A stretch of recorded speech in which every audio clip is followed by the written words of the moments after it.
ओम नमः शिवाय बंधू भगिनींनो, रामकृष्ण बदने या यूट्यूब चॅनल कडून आपल्याला सगळ्यांना श्रावण महिन्याच्या मनपूर्वक शुभेच्छा। श्रावण महिना हा शिवशंकराची आराधना करण्यासाठी अत्यंत महत्त्वाचा महिना हिंदू धर्मामध्ये मानला जातो आणि म्हणूनच आम्ही असा निर्णय घेतला की शिवलीलामृतामध्ये जी 31 ओवीच्या माध्यमातून शिवस्तुती आलेली आहे ती या महिनाभरामध्ये दररोज एक ओवी आणि तिचं संक्षेपानं चिंतन असा 3 मिनिटाचा शॉर्ट व्हिडिओ आपण शिवस्तुतीच्या बाबतीमध्ये करणार आहोत। प्रत्येक ओवीवरती एक अशा पद्धतीनं 31 व्हिडिओ आपण इथे बनवणार आहोत। दुसरा निर्णय आम्ही असा घेतला आहे की या महिन्यामध्ये शिवांचं स्मरण करायचं असेल तर शिवांची लीला वर्णन करणारा ग्रंथ म्हणजे शिवलीला अमृत आणि या शिवलीला अमृतामध्ये एकूण 15 अध्याय आहेत आणि श्रावण महिना 30 दिवसाचा आहे। त्यामुळे आपण एक अध्याय 2 दिवस या पद्धतीनं म्हणजे प्रथम अध्यायाचे 2 भाग, द्वितीय अध्यायाचे 2 भाग अशा पद्धतीने 15 अध्यायाचे 2-2 भाग म्हणजे 30 भागामध्ये एक 20-1 मिनिटाचा प्रत्येक व्हिडिओ शिवलीला अमृताच्या प्रत्येक अध्यायाचं संक्षेपानं कथासार आपल्यासमोर मांडणार आहोत। यापूर्वीच्या प्रथम व्हिडिओमधनं आपण शिवलीला अमृताच्या संबंधाने शिवलीला अमृत हा ग्रंथ कुठून या ग्रंथाला आधारभूत मानून लिहिलं गेलेलं आहे, यातला वक्ता कोण आहे, श्रोते कोण आहेत आणि सुरुवातीला पहिल्या अध्यायाच्या अर्ध्या भागापर्यंत कशा प्रकारची कथा आलेली आहे याचा एक व्हिडिओ प्रथम व्हिडिओ आपण श्रवण केलेलाच आहे आणि त्यामध्ये मी अंतिम आपल्याला असं सांगितलं होतं की ओम नमः शिवाय हा जो मंत्र आहे हा मंत्र आपण स्वतः जप करायचा नाहीये, तर या मंत्राला गुरुच्या तोंडातून त्याची कृपा आपण अवगत करून घ्यायची आहे, कृपा आशीर्वाद घ्यायचा आहे, त्यांच्या तोंडातून आपल्याला त्या पद्धतीची दीक्षा घ्यायची आणि नंतरच आपण या मंत्राचा उच्चार करायचा आहे। आणि या ठिकाणी शिवमंत्राचा जर आपण जप केला तर त्याचं काय फळ मिळतं या सगळ्याच्या संबंधाने आज आपण या व्हिडिओमध्ये पहिल्या अध्यायाच्या मध्येच आलेली एक कथा मी आपल्यासमोर या व्हिडिओच्या माध्यमातून मांडणार आहे। तर या पहिल्या अध्यायामध्ये द्वितीय भागामध्ये या व्हिडिओमध्ये जी कथा आपण पाहणार आहोत ती अशी आहे। असं सांगतात की फार वर्षापूर्वी मथुरेला यादव वंशात दाशार्य नावाचा एक राजा राज्य करत होता। कुठे? मथुरेला। कोणत्या कुळामध्ये? यादव वंशामध्ये। कोणता राजा? दाशार्य नावाचा राजा राज्य करत होता। हा राजा कसा आहे? तर हा राजा पराक्रमी आणि शूर आहे, तसाच तो उदारही होता। राज्याचा विस्तार या राजाचा मोठा होता। अनेक राजे त्याला नम्रपणे आदर देत असत। कुणाला? दाशार्य राजाला। त्या काळातली जी काही आजूबाजूचे राजे असतील हे सगळे राजे दाशार्यांना काय करत असायचे? तर नम्रपणे आदर देत असायचे। त्याचं कारण एवढंच की हा राजा देखील तितकाच विनम्र होता। राजा प्रसन्न झाला की त्या बाकीच्या राजांना देखील आनंद वाटत असायचा आणि बाकीचे राजे शक्यतो एक राजा दुसऱ्या राजाच्या कल्याणाची प्रार्थना कधी करताना आपल्याला दिसत नाहीये, परंतु इथं मात्र इतर जे राजे त्यांच्या दाशार्य राजाच्या आजूबाजूचे होते हे राजे दाशार्य राजांच्या या ठिकाणी कल्याणाची प्रार्थना करत असायचे। यावरून दाशार्य राजा किती नीतिमान आणि किती चारित्र्यवान असेल याची कल्पना आपण करू शकतो।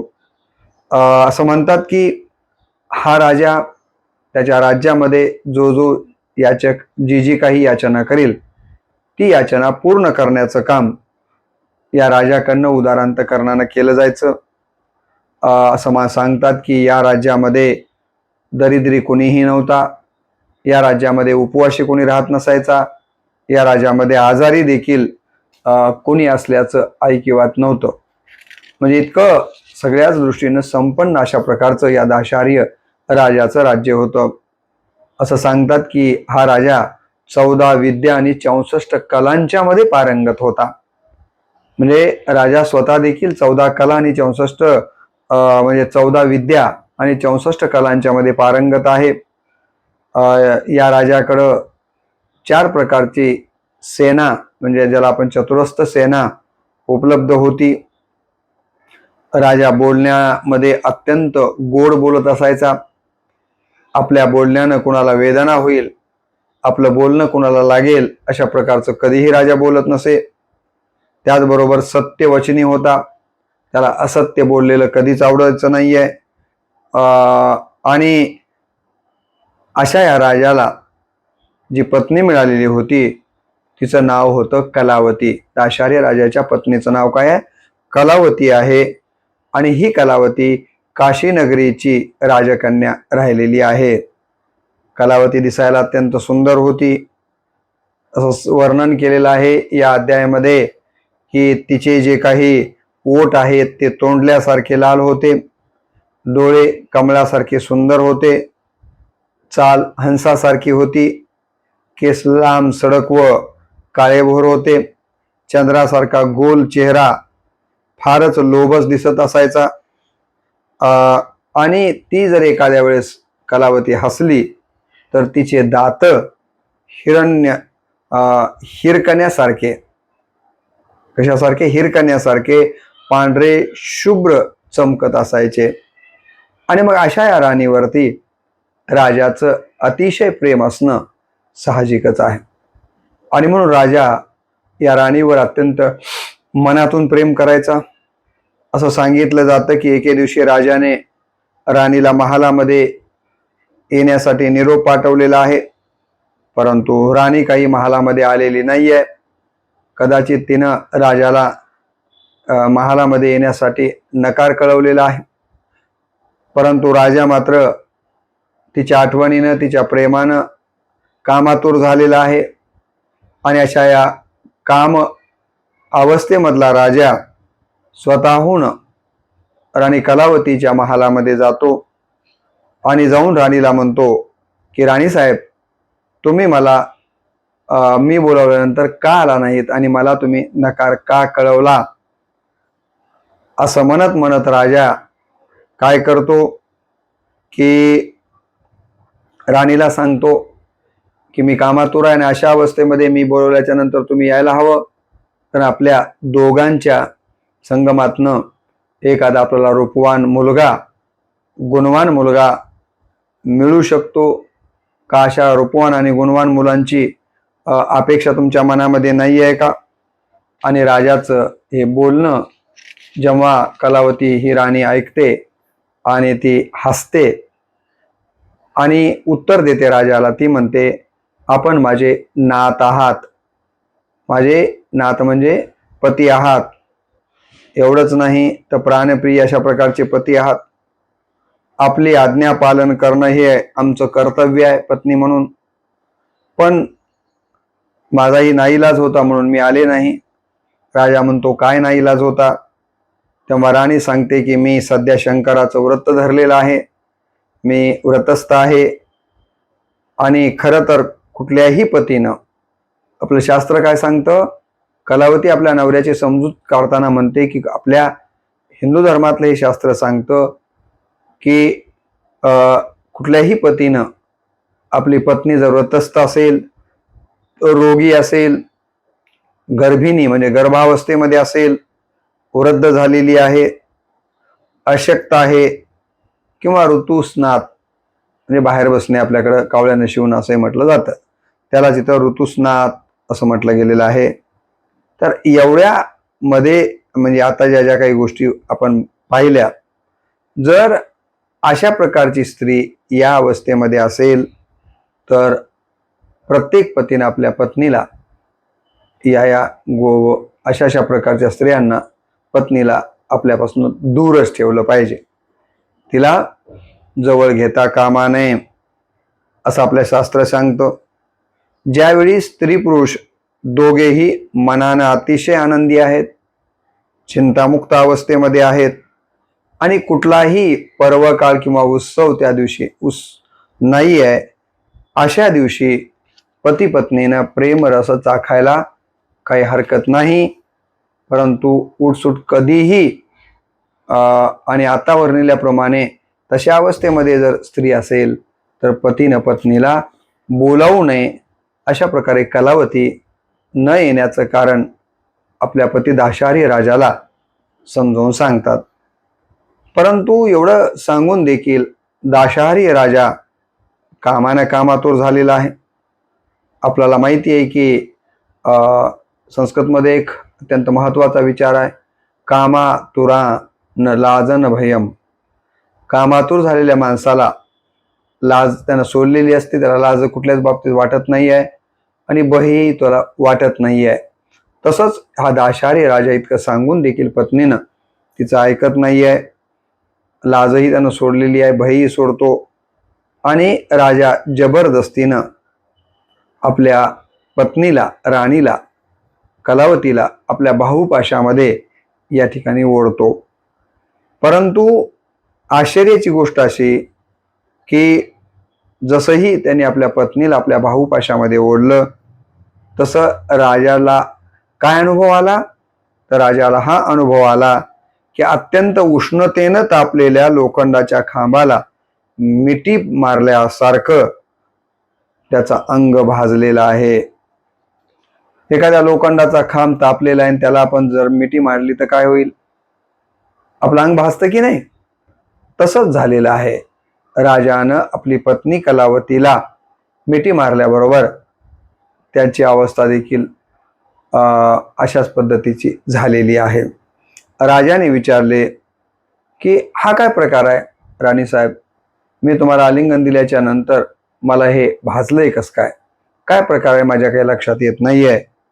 आणि मग राणीसाहेब राजाला त्याचं कारण सांगताना म्हणतात की आपण माझ्यावर रागावू नये, जे काही खरं आहे ते सगळं मी आपल्यासमोर निश्चितपणे ठेवते.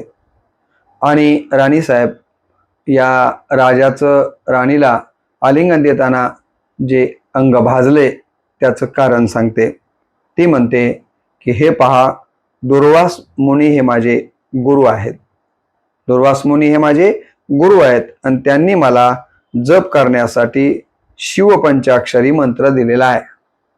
शिवपंचाक्षरी मंत्र कोणता आहे? ओम नमः शिवाय हा पंचाक्षरी शिवमंत्र आहे. तर माझे जे गुरु आहेत दुर्वास मुनी, त्यांनी मला हा पंचाक्षरी मंत्र जप करायला दिलेला आहे. मी स्वतः आता त्या जपामुळं पावन झालेली आहे. बऱ्याच दिवस झालं मी हा जप करते, त्यातल्या श्रावणामध्ये करते, त्यामुळे मी पावन झालेली आहे, अतिशय पवित्र झालेली आहे. मी संपूर्णपणे शुद्ध झालेली आहे. माझं सर्वांग चंद्राप्रमाणे अतिशय शीतल आहे.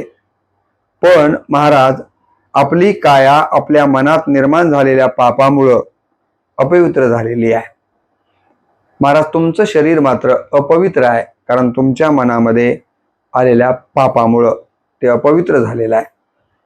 आपण कधीही चुकून सुद्धा शंकराची पूजा अर्चा केलेली नाहीये.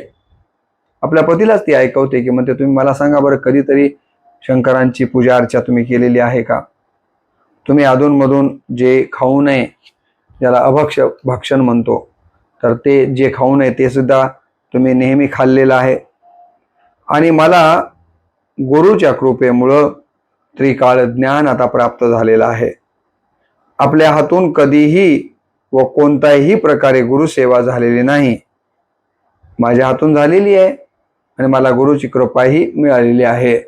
म्हणून माझं शरीर शीतळ झालेलं आहे, चंद्रासारखं. तुम्ही मात्र हे काहीही केलेलं नाही आहे. राज्याचा उपभोग घेण्यापलीकडं तुम्ही फार विचार केलेला नाही आहे. आणि एक गोष्ट लक्षात ठेवा की जर केवळ असाच जीवन जगत राहिलात, एक ना एक दिवस तुम्हाला नरकामध्ये जावं लागेल. स्वतः पत्नी कलावती आपल्या पती राजा दाशार्याला या सगळ्या गोष्टी सांगतात.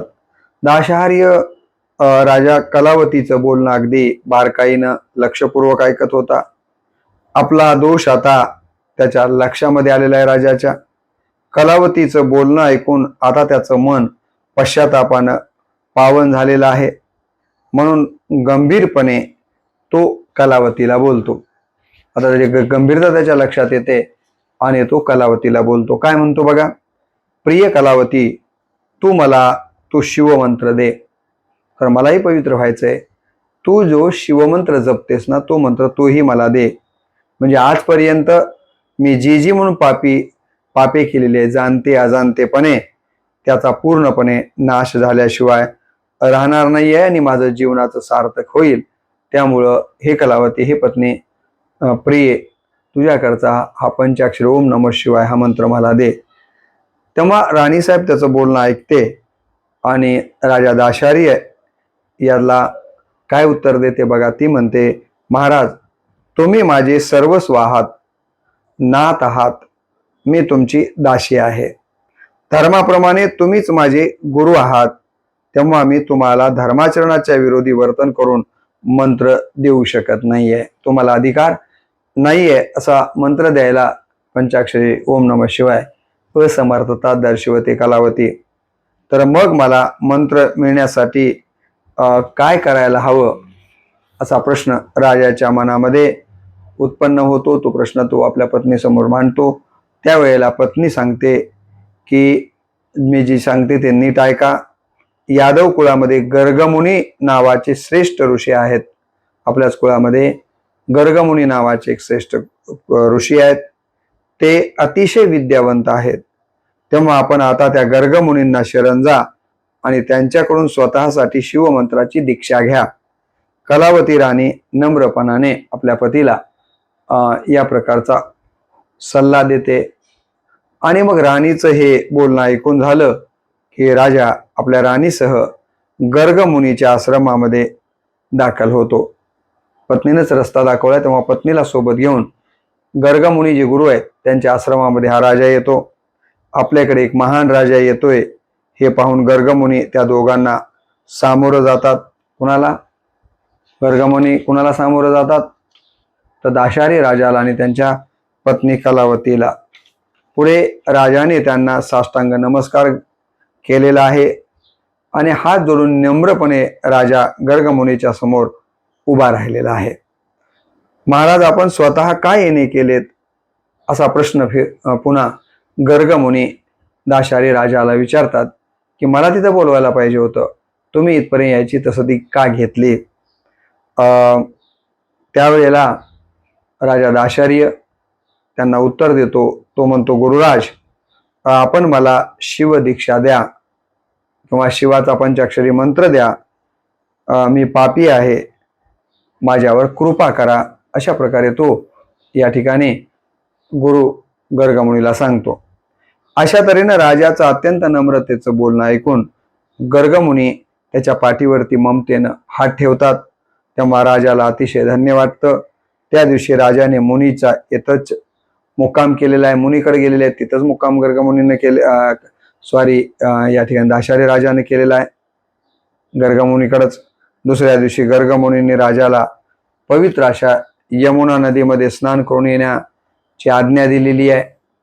मुनींनी केलेल्या आज्ञेप्रमाणे राजा व राणी यमुना नदीमध्ये स्नान करून बाहेर येतात. मग एका अतिशय भव्य वृक्षाखाली गर्गमुनींनी दोघांकडून विधिवत यथासांग शिवाचं पूजन करून घेतलेलं आहे. राजा राणीने भगवान शंकराला हिरे माणिकांनी अभिषेक केलेला आहे. उत्तम वस्त्रे, दागदागिने व भरपूर दक्षिणा वगैरे देऊन या ठिकाणी तिथं पूजा केलेली आहे. जणू काही कुबेरानेच आपले भांडार इथं ओतला आहे की काय, इतका दानधर्म, एवढा खर्च या ठिकाणी दाशारी राजा करताना आपल्याला दिसतो. गर्गमुनींना दाशारी राजाने अतिशय नम्रपणे लावून नमस्कार केला. गुरूंनी राजाला प्रेमाने आलिंगन दिलेलं आहे. त्याच्या मस्तकावर आपला उजवा कृपा हस्त ठेवलेला आहे व प्रसन्न होऊन राजाला शिवमंत्र सांगितलेला आहे. मी आपल्याला पहिल्या भागामध्ये सांगितलं की एकतर हा मंत्र प्रसन्न होऊन राजाकडून म्हणजे गुरुकडूनच घ्यायचा असतो, तशाच पद्धतीनं इथं झालेला आपल्याला दिसून येतो. त्याबरोबर दाशारी राजाचे हृदयात ज्ञानरूपी चंद्र तेजाने प्रकाशित झाला व मनामध्ये असलेल्या आतापर्यंतच्या अज्ञानाचा अंधकार देखील नाहीसा झालेला आहे. राजा जसजसा मंत्रांचा अहोरात्र जप करू लागला तसतसे राजाचे शरीरातून वास करून असलेले पापरूपी कावळे बाहेर पडू लागले. जसजसा राजा गुरुकडून दिलेला ओम नमः शिवाय या मंत्राचा जप करायला लागला तसं तसं शरीरामध्ये जे पापरूपी कावळे बसलेले होते ते एक एक करून ओढून जायला लागलेले आहेत. काही जळूनही गेलेले आहेत, काहींचे तर पंख जळालेले आहेत, तर काही चरफडत राजाच्या शरीरामधून बाहेर पडताना दिसत आहेत. थोडीशी ठिणगी पडली तर काट्यांचे रान संपूर्ण जळून खाक होतं. त्याप्रमाणे शिवमंत्राने राजाची आजपर्यंतची सर्व पाप जळून भस्म झालेली आहेत. या अनुभूतीमुळे राजाला सुद्धा खूपच आश्चर्य वाटतं की असं कसं झालं. न राहून राजाने ऋषींना प्रश्न केला, गुरु महाराज, माझे तनमन मला आता खूपच निर्मळ झाल्यासारखं वाटत आहे, याचं कारण काय? हे कशानं बरं असं झालं? अशा प्रकारे राजा निष्पापपणे आपल्या शरीराच्या शुद्धीबद्दल गुरूंना विचारतात. तेव्हा गर्गमुनी नावाचे गुरु राजाला म्हणाले, राजा, तुझ्या शरीरामध्ये वास करून असलेली अनंत जन्मीची महापाप कावळ्याच्या रूपानं तुझं शरीर सोडून बाहेर गेलेली आहेत, म्हणून तुला अशा तऱ्हेची अनुभूती प्राप्त झालेली आहे. मग राजाने गुरुला पुन्हा अतिशय आदराने नमस्कार केला व म्हटले, गुरु महाराज, आपण खरोखरच धन्य आहात. आपण दिलेला पंचाक्षरी मंत्र सुद्धा खरोखरच धन्य आहे. आपण मला संपूर्णपणे पावन केलेत. इतके दिवस काम, क्रोध, लोभ व मत्सर या महाभूतांच्या तडाख्यात मी सापडलो होतो. तसेच आशा, आकांक्षा, तृष्णा, कल्पना, इच्छा, वासना या सर्व जोखमांच्या मध्ये मी जखडलेलो होतो. माझा या सर्वांनी केलेला तो सर्व छळ आता थांबलेला आहे. खरोखर सहस्त्र जन्माचे ज्ञान आपल्यामुळं मला झालेलं आहे. माझी सर्व पापे आता जळून गेलेली आहेत. कोण म्हणतंय? राजा. कोणाला? गुरु गर्गमुनीला. माझ्याकडून अनेक पापे घडली. शंकर व विष्णूत भेद घडलेला आहे. माझी ही सर्व पापे जळून नष्ट झाली व त्यांच्या बंधनातून मी मुक्त झालो. त्याचा शिवमंत्राने नाश केलेला आहे. शिवमंत्राचा महिमा या ठिकाणी राजा दाशर्य आपले गुरु गर्गमुनीला सांगतो. पुन्हा राजाने गुरुला नम्रपणे नमस्कार केला व सर्व प्रकारे दान दक्षिणा देऊन संतुष्ट केलेला आहे. अशा तऱ्हेने आपल्या जवळपासच गुरु आहेत आणि त्यांचा तो अनुग्रह आपण घेत नाहीत पण घेतला पाहिजे.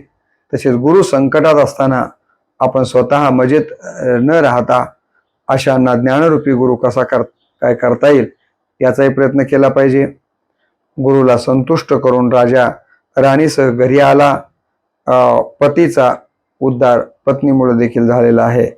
संसार सुखाचा हो करण्यासाठी या पद्धतीनं ओम नमः शिवाय हा पंचाक्षरी मंत्र आपण सतत जपला पाहिजे.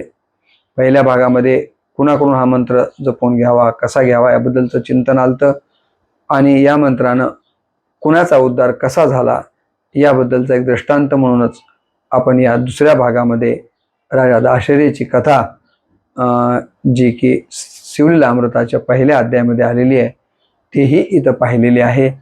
तर असे हे 2 व्हिडिओ आपण प्रथम अध्यायाच्या संबंधाने आपल्यासमोर ठेवलेत. आपल्याला जर ते आवडले तर कमेंट बॉक्समध्ये कळवा. माझ्या यूट्यूब चॅनलला सबस्क्राईब करा, लाईक करा आणि ध्यानात ठेवा, माझं यूट्यूब चॅनल रामकृष्ण बदने हे आहे. आज या ठिकाणी इथे थांबूयात. पुढच्या व्हिडिओमध्ये आपण अध्याय दुसऱ्यातला कथासार पाहूयात. तोपर्यंत या ठिकाणी ओम नमः शिवाय.